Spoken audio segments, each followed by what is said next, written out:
तुम्हारी बीवी को अगर किसी बात का गुरूर है उनैद भाई और अम्मा को आगे किस तरह हैंडल करना ना तो उसका गुरूर दूर करवाओ। मेरे घर के कुछ उसूल है हैं और किस तरह डील करना है ये तुम्हारी जिम्मेदारी है। जो सबके लिए हैं और अव्वल दिन से हैं, चाचा तो रहे नहीं, अब चाहे वो किसी गरीब की बेटी हो या किसी बादशाह की। अम्मा ही हमारे साथ साथ तुम्हारी बड़ी है, सरपरस्त है।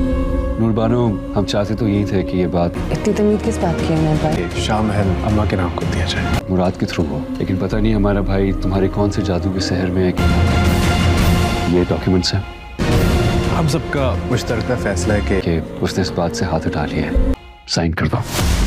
नूरजहां के आने वाले एपिसोड में हम लोग देखेंगे कि हुनैत और नूरजहां मुराद पर जोर डाल रहे हैं कि नूरबानो को कहो कि शाह महल अम्मा के नाम कर दे, पर मुराद हुनैत और अपनी अम्मा की बात मानने से इनकार कर देगा। मुराद इस बात का जिक्र नूरबानो से करेगा और कहेगा कि इन दोनों को संभालना अब तुम्हारा काम है, क्योंकि मैं इस सब में कुछ नहीं कर पाऊँगा। सफ़ीना भी पहले ही नूरबानो को समझा देगी कि अगर अम्मा तुम्हें शाह महल अपने नाम करने का कहे तो कभी भी उनके नाम ना करना।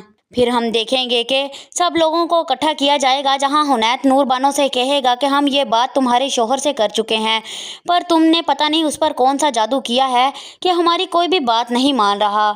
हम ये चाहते हैं कि शाह महल अम्मा के नाम कर दिया जाए, क्योंकि चाचा के मरने के बाद अब अम्मा ही हमारे साथ साथ तुम्हारी भी सरपरस्त हैं, और शाह महल के पेपर नूरबानो के सामने रखते हुए साइन करने को कहेंगे। पर नूरबानो कभी भी शाह महल नूरजहां के नाम नहीं